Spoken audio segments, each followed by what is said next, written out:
말씀을 보니까 두 가지 정보가 등장을 합니다. 하나는 시간이에요. 하나는 장소인데, 자, 시기가 언젠가요? 유대인의 명절입니다. 유대인의 명절. 장소가 이제 나와요. 예수님께서 어디로 올라가십니까? 예루살렘으로 올라가십니다. 자, 명절이 어떤 명절인지는 사실 중요하지 않아요. 뭐 어떤 명절인지 안 밝히고 뭐 이런 건 중요한 건 아닌데, 중요한 건 어쨌든 이날은 명절이라는 겁니다. 유대인의 명절. 근데 그 중에서도 명절 기간 동안에 어떤 날이에요? 안식일이라는 거죠. 자, 명절도 유대인들한테는 참 대단한 날인데 그 중에서도 오늘은 안식일이라는 겁니다. 그런데 그 시기에 예수님 지금 어디 올라가고 계시는 거예요? 예루살렘에 올라가고 계시는 겁니다. 예루살렘은 어떤 장소입니까? 유대인들에게 이스라엘의 수도이기도 하지만 유대인의 자존심의 또 자긍심의 장소이기도 합니다. 자, 그 장소에 명절, 그것도 안식일이 되면 이 예루살렘에는 말할 수 없이 많은 인파들이 모이게 됩니다. 엄청나게 많은 유대인들, 자칭 유대인이라 하는 사람들이 그곳에 참 많이 모입니다. 자, 그런데 2절에 보니까 양문 곁에 베데스다라고 하는 연못이 있답니다. 이 베데스다라는 히브리 말은 사실은 합성어예요. 두 가지 히브리 말이 합쳐진 건데, 자, 베이트라는 히브리어, 집이란 뜻입니다. 집, 베이트, 집이란 뜻이고, 헤세드는 다들 한 번쯤 들어보셨죠? 헤세드, 뭐 은혜, 자비. 또 은혜가 제일 먼저 나오네. 자비. 안 우시는 분들은 제 와이프 이름이 뭔지 모르시는 걸로. 네. 아무튼 자비, 사랑, 긍휼, 이런 게 이제 헤세드의 의미예요. 그러니까 하나님이라는 속성을 설명할 때 하나님은 어떤 분이시냐라는 걸 제일 잘 설명할 수 있는 게 이 헤세드라는 단어입니다. 그러니까 이 베데스다라는 단어는 베이트라는 집이라는 히브리어 말과 헤세드, 자비, 긍휼이라는 말이 합쳐진 합성어예요. 그래서 베데스다입니다. 이거를 우리말로 번역하면 어떤 뜻이에요? 자비의 집, 사랑의 집, 은혜의 집, 네, 은혜의 집, 긍휼의 집.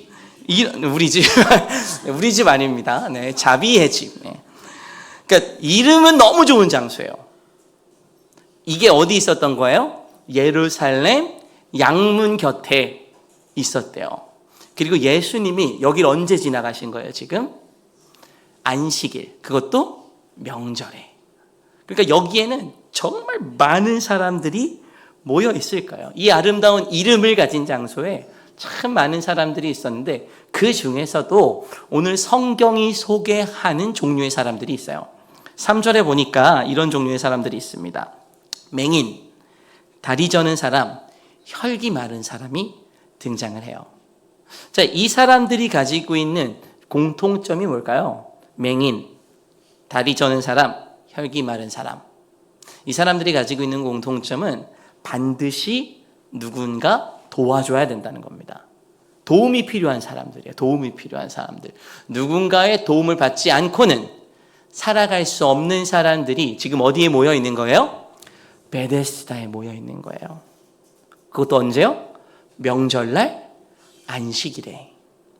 이 사람들이 여기 왜 모여 있었을까요? 여기 모여 있었던 이유가 뭐예요? 그 이유가 4절에 등장하는데 제가 4절 말씀을 읽어드릴게요. 이는 천사가 가끔 못에 내려와 물을 움직이게 하는데 움직인 후에 먼저 들어가는 자는 어떤 병에 걸렸든지 낫게 되미러라. 우리가 여기까지는 다 아는 얘기죠. 아, 물이 움직이는데 거기에 먼저 들어가면 병이 낫는데, 아마 이런 일들이 실제로 있었을 수도 있어요. 그리고 어쩌면 있었을 겁니다. 성경에 기록되어 있으니까요. 자, 그런데 우리가 신앙생활을 하면서 이런 말씀을 읽고 또 신앙생활을 하면서 이런 이야기들을 들을 때 오해하는 게 있어요. 이 신앙이 왜곡되면 뭐가 되냐면 신화가 돼요.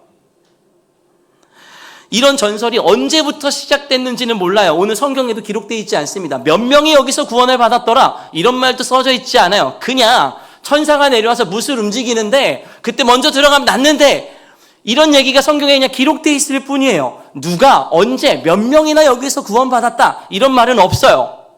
그런데 여기에 모여있는 사람들, 이 베데스다에 모여있는 사람들은 지금 그 말 하나를 의지하고 거기에 모여있는 거예요. 그 말 하나만 붙잡고 그 자리에 나가 있는 것이죠.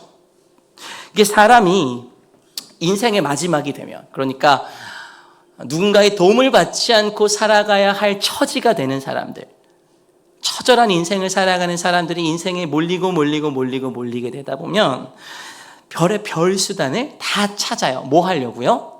살려고. 제가 드라마를 좋아해요. 집에 있는 걸 좋아하다 보니까 드라마 보는 걸 참 좋아하는데 책을 봐야 되는데 드라마를 자꾸 봅니다. 그런데 드라마 중에 정도전이라는 사극이 있어요. 정도전이라는 사극을 보면 이인임이라는 한 귀족이 인생의 막바지에 몰려요. 몸도 상하고 권력도 잃어요. 내 몸이 막 무너지고 막 피를 토하고 이러니까 피를 토할 때 뭘 먹으면 낫는지 찾아보고 그걸 먹어요. 근데 그게 구더기예요. 구더기를 생으로 씹어서 먹으면 각혈에 좋대요. 한번 드셔보세요.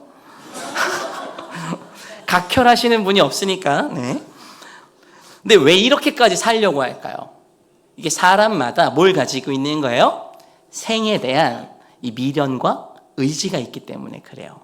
그런데 이런 사람들이 인생의 막바지에 가게 되면 세상에 떠도는 소문이란 소문들의 귀를 기울입니다. 그리고 거기에 집중하면서 살아가요. 그때 당시 예수님 당시에 베데스다에 모여있던 사람들은 어떤 사람들이었어요? 이런 사람들이었어요. 자, 그런데 이렇게 많은 사람들이 이런 전설을 믿고 베데스다에 모여 있는데 오늘 이제 말씀 본문이 한 사람을 강조합니다. 그 사람이 누구예요? 38년 된 병자예요.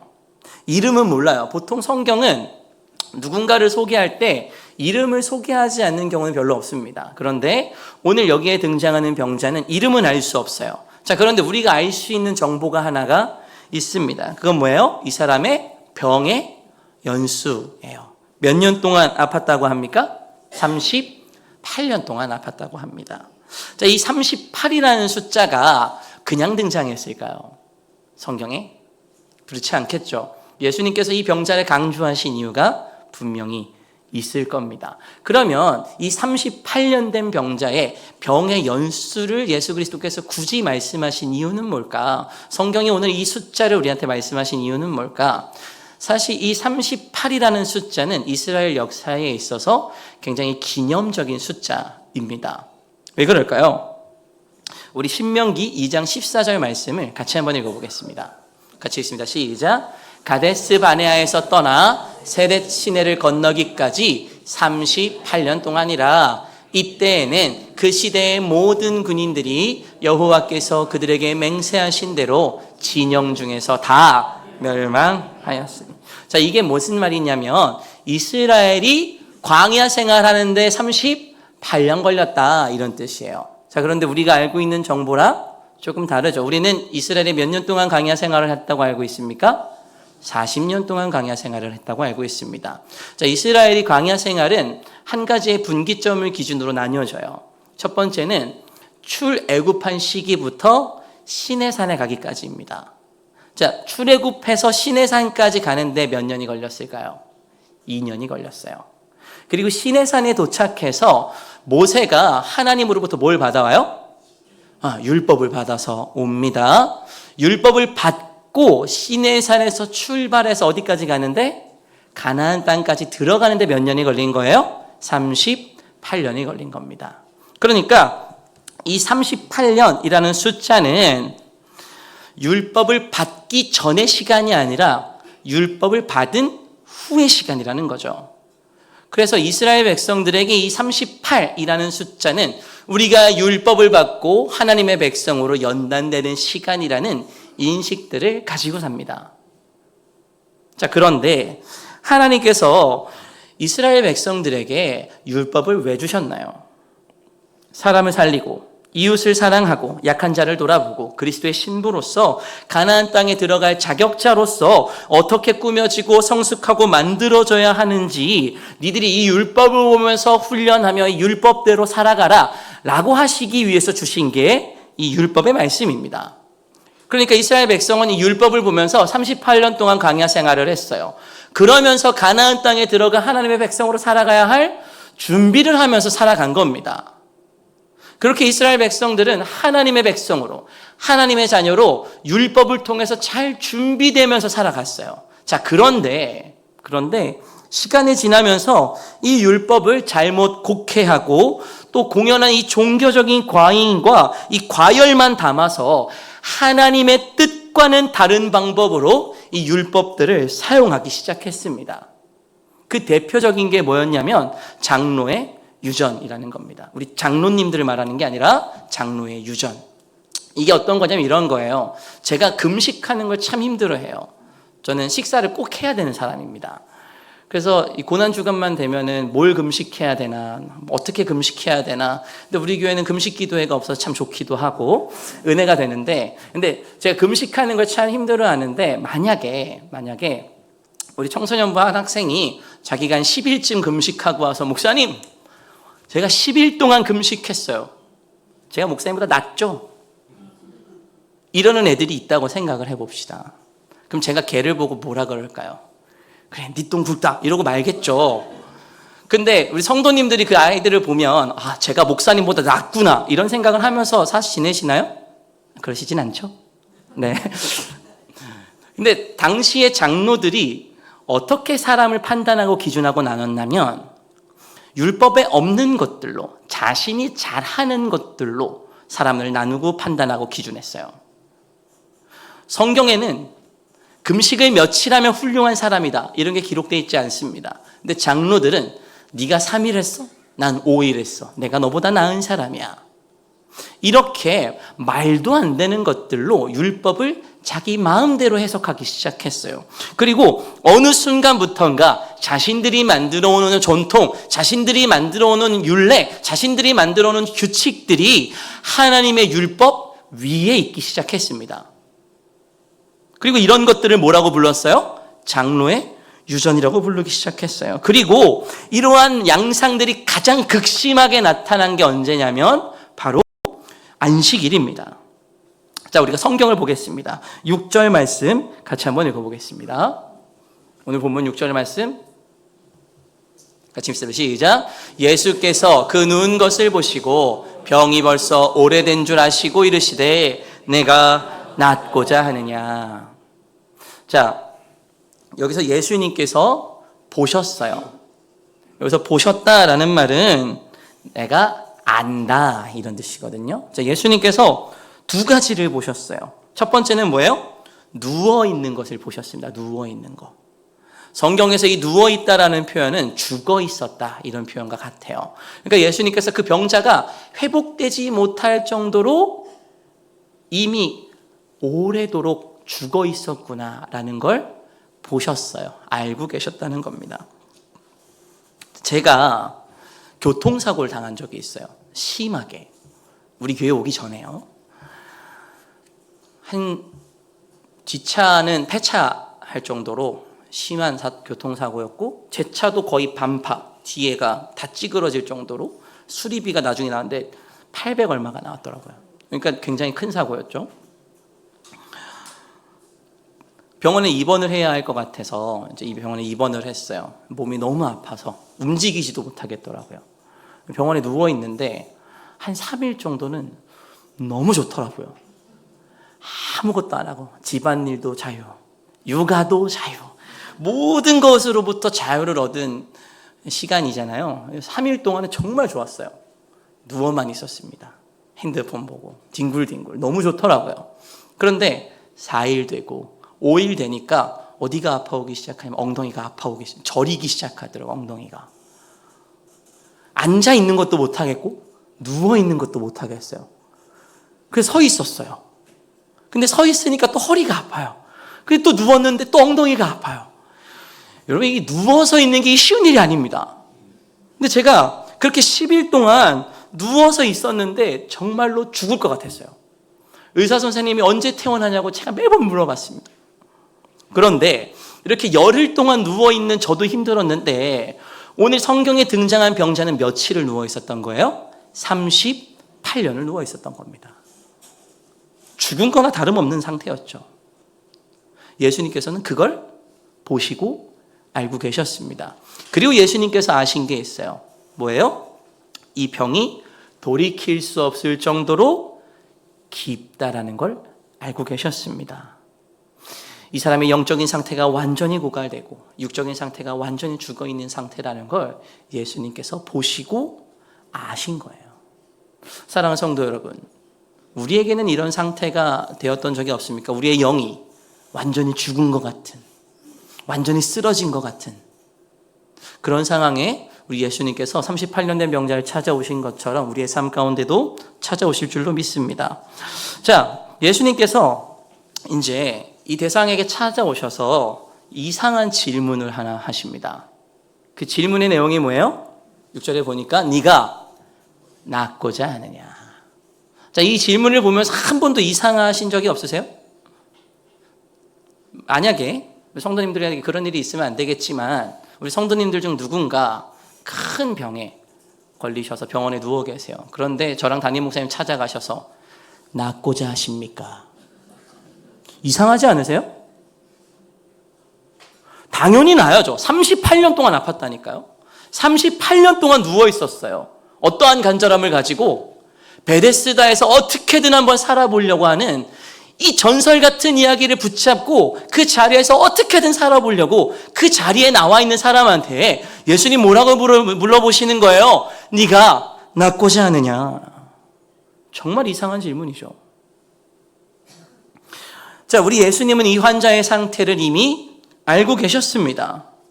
이 환자가 정말 낫고 싶어서 이 베데스다라는 전설에 의지해서 여기 누워있는 사람이라는 것도 알고 계셨어요. 그런데 왜 예수님이 이런 질문을 하셨냐는 거죠. 이 사람의 믿음의 크기를 확인하려고 질문하신 걸까요?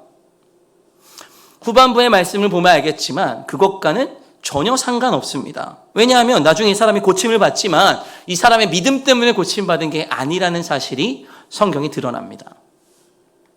예수님께서 이런 질문을 하신 이유는 무엇이냐? 이 사람의 답변을 드러내고 싶으셔서 이런 질문을 하신 거예요. 우리 7절의 말씀, 이 사람의 답변을 같이 한번 읽어보겠습니다.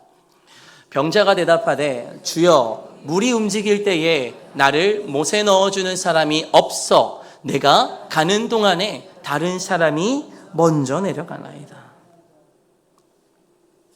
우리 이 말씀을 통해서 우리가 이 땅을 살아가면서 우리가 마주하고 있는 현실을 직시하게 됩니다. 이 장소, 이 병자가 있는 곳이 어디예요? 베데스다. 긍휼의 집, 자비의 집, 사랑의 집입니다. 그런데 이 장소에는 사랑이 없습니다. 예수님의 질문 앞에 병자의 대답은 나를 넣어줄 사람이 아무도 없습니다 라고 대답합니다. 이 땅에서의 삶도 똑같습니다. 우리는 내 삶이 잘 되기 위해서 누군가를 짓밟는 삶을 아무렇지 않게 살아갑니다. 경쟁 사회가 옳은 사회라고 믿으면서 그런 사회를 우리 아이들에게 내몰면서 가르치고 있습니다. 누군가보다 잘 되는 삶이 너에게는 득이 되는 삶이라고 주입합니다. 그 누구도 다른 사람을 돕는 일에 애쓰지 않습니다. 그리고 예수님께서는 8절에 이제 이 병자를 향하여 이렇게 말씀하십니다. 우리 8절 말씀 함께 읽습니다. 예수께서 이르시되 일어나 내 자리를 들고 걸어가라 하시니. 이 사람이 이렇게 예수님으로부터 고침을 받습니다. 이 사건이 오늘 우리에게 전달하고자 하는 말씀은 무엇입니까? 우리 10절의 말씀을 같이 한번 읽어보겠습니다. 10절 말씀. 유대인들이 병 나은 사람에게 이르되 안식일인데 네가 자리를 들고 가는 것이 옳지 아니하니라. 자, 어떤 날이라고요? 안식일. 38년 동안 누워 있었습니다. 안식일인데 일어나 자리를 뜨는 것이 옳지 않다고 말합니다. 원래 이 안식이라는 게 무엇입니까? 진정한 안식일은 어떻게 지켜야 합니까? 우리 인간이 이 땅을 살아가면서 생겨나는 모든 문제의 근원이 무엇 때문에 생기는 줄 아십니까? 안식이 깨어지면서부터 생긴 겁니다. 인간의 안식이 언제 깨졌습니까? 하나님과 관계가 끊어지면서 인간의 안식은 무너지기 시작했습니다. 원래 인간은 하나님과 늘 소통하면서 하나님과 늘 교제하면서 하나님 안에서 늘 안식할 수 있었습니다. 그런데 인간이 하나님 앞에 범죄한 그 순간부터 인간은 하나님으로부터 오는 에너지를 공급받을 수 없었고, 그때부터 인간은 하나님과 함께 더불어 안식할 수 없게 된 것이죠. 그런데 오늘 성경에 나오는 사람들은 안식일이기 때문에 일하시면 안 된다라고 얘기합니다. 제가 알고 있는 어떤 교회도 그런 얘기를 했습니다. 주일날 마트 가서 뭘 사 먹는 것도 안 되고, 머리를 잘라서도 안 되고, 차를 타고 와서도 안 됩니다. 안식일이니까. 이게 안식일입니까? 여러분, 우리가 안식과 쉼을 혼동해서 생각합니다. 쉼이 뭡니까? 쉼은 제가 육아로부터 자유하고 집안일도 안 하고 누워있는 거, 열흘 동안 누워있는 거, 그게 쉼이에요. 근데 그 기간 동안 제가 정말로 안식했을까요? 그때가 제가 어떤 상황이었는지 혹시 아시는지 모르겠는데, 그때 교준이가 나왔어요. 출산을. 그리고 저희가 사역지 문제 때문에 다른 지역으로 이사를 갔습니다. 희엘이가 엄마도 없고 아빠도 없이 처음 사는 집에서 할머니랑 있었어요. 제 마음이 얼마나 불안했겠어요. 몸은 쉼을 얻고 있었을 거예요. 그런데 제가 그때 진정으로 안식할 수 있었을까요?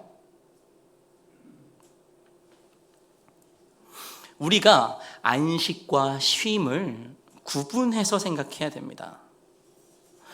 우리가 쉼을 얻을 수 있는 방법들은 참 다양할 거예요. 아마 어떤 분들은 사람을 만나는 것에서 쉼을 얻으실 수도 있어요. 사람을 만나면서 그 사람과 교제하고 그 교제를 통해서 새로운 에너지를 얻는 사람들이 있으실 겁니다. 근데 저는 전혀 그렇지가 않아요. 사실은 목사를 하면 안 되는데 하나님 목사를 시켜셔가지고 사람 만나는 거 힘들어하는 사람이 저처럼 없을 겁니다. 청소년부 애들을 신방을 하러 가도 신방을 하러 가기 한 2시간 전부터 얘네랑 무슨 얘기를 해야 되지 생각하면서 가요. 얼마 전에 세연이가 시험 기간이라 그래서 세연이를 학교에 데려다 준 적이 있어요. 40분 걸리더라고요. 40분 동안 얘랑 무슨 얘기를 하지? 머릿속으로 생각하고 고민하고. 우리가 쉼과 안식은 구분해서 생각할 수 있어야 됩니다. 이거는 안식의 문제지 쉼의 문제가 아니라는 거예요. 그런데 이 유대인들은 이 쉼의 문제를 안식의 문제라고 생각했어요. 사실 안식의 문제는 하나님과 관계가 깨어진 그 순간부터 우리 인간들한테는 완전한 안식은 주어질 수 없습니다. 언제까지? 하나님과 관계가 회복되기 전까지. 왜냐하면 우리 인간은 하나님과 함께 있을 때만 안식을 누릴 수 있도록 창조된 존재들이기 때문입니다. 그래서 우리는 반드시 하나님과 함께 있을 때만 안식을 누릴 수 있습니다. 그런데 오늘 성경에 보니까 이런 일이 있습니다. 유대인들이 말합니다. 네가 안식일날 자리를 들고 가는 것이 옳지 않다. 사랑하는 성도 여러분, 이 사람은 저처럼 나일론 환자로 열흘 동안 병원에 누워 있었던 사람이 아니에요. 38년을 베데스다라는 곳에 갇혀서 처절한 인생을 살았던 사람입니다.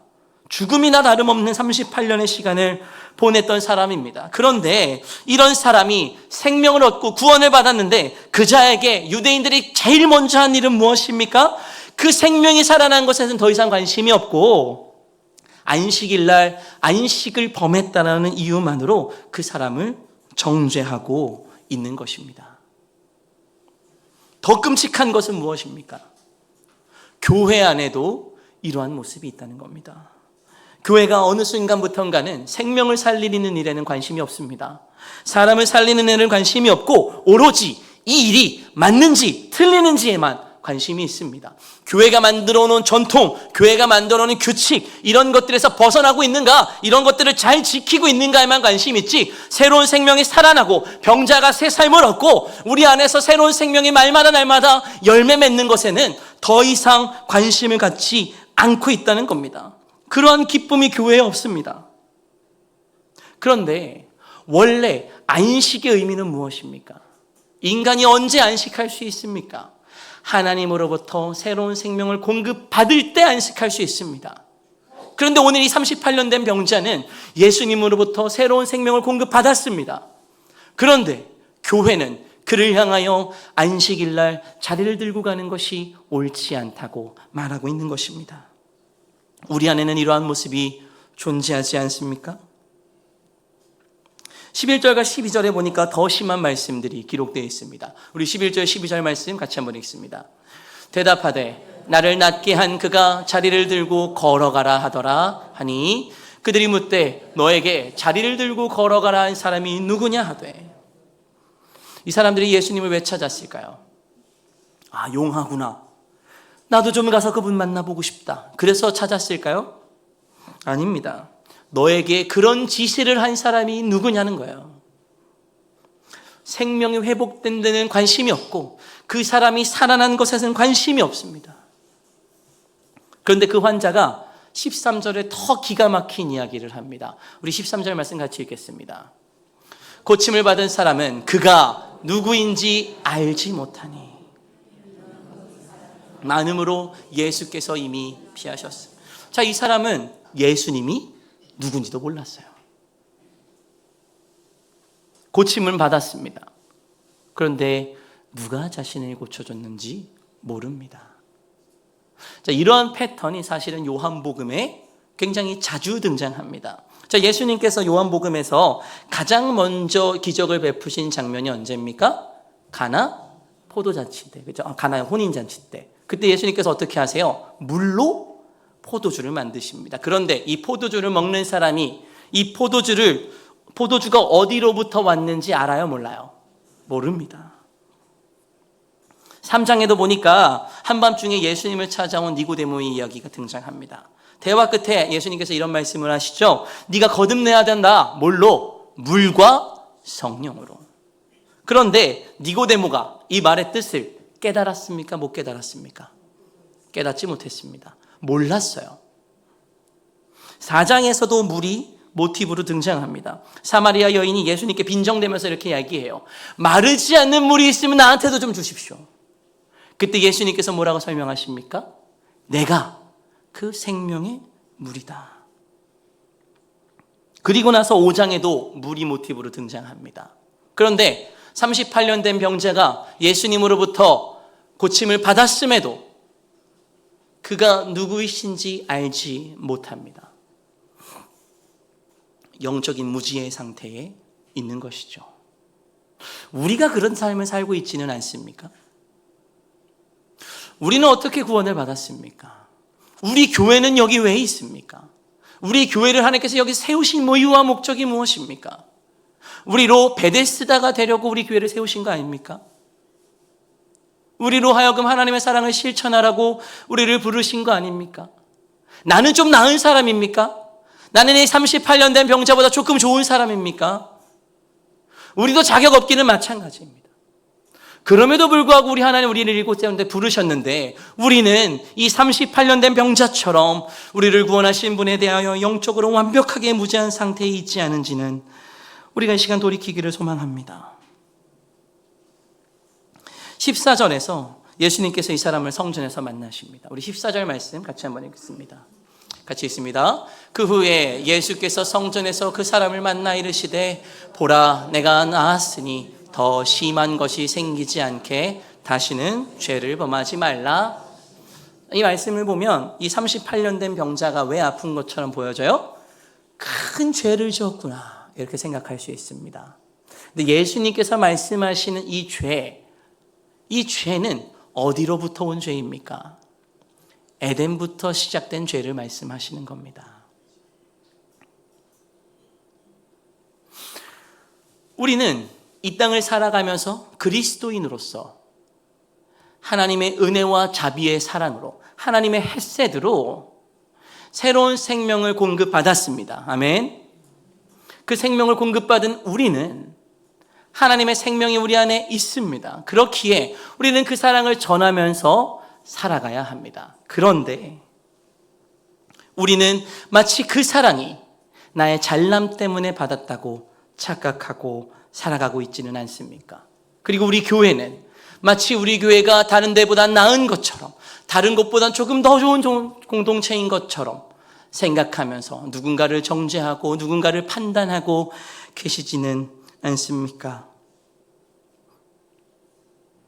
예수님께서 이 땅에 오신 이유는 무엇입니까?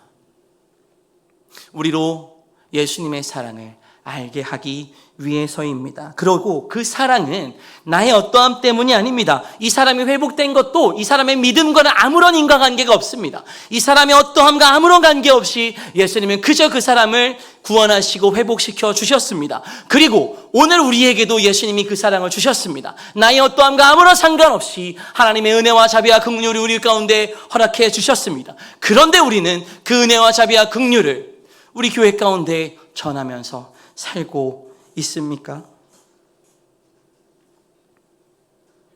이 시간 우리가 우리의 자존심을 좀 내려놓고 옆에 있는 자들을 향하여 예수님의 자비를 베푸는 시간이 되기를 소망합니다. 우리의 욕심을 내려놓고 아픈 자들을 향하여 긍휼을 베풀 수 있는 교회가 되기를 소망합니다. 우리 하나님께서 우리 교회를 그것 때문에 이곳에 세웠다는 사실을 우리가 반드시 기억하며 살기를 간절히 소망합니다. 시간 함께 기도하겠습니다.